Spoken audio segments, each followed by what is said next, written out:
ஜன்னல் கம்பி உந்தன் கைகள் பட்டு பட்டு வெள்ளி கம்பி என்று ஆகியது. கம்பஞ்சக்கை உந்தன் கண்கள் தொட்டு தொட்டு தங்கச்சிற்பம் என்று மாறியது.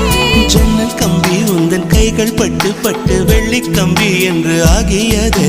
கம்பஞ்சக்கை உந்தன் கண்கள் தொட்டு தொட்டு தங்கச்சிற்பம் என்று மாறியது.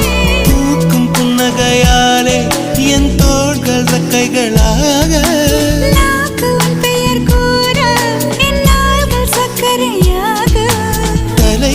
தடுமாற்றம் தந்தாய் என்னில் என் கால்வெண்ணில். நான் பறிந்து வைத்து சூரியன் ஒளிருகின்றது. நான் நடந்து சென்ற மணல் வெளி மலருகின்றதே.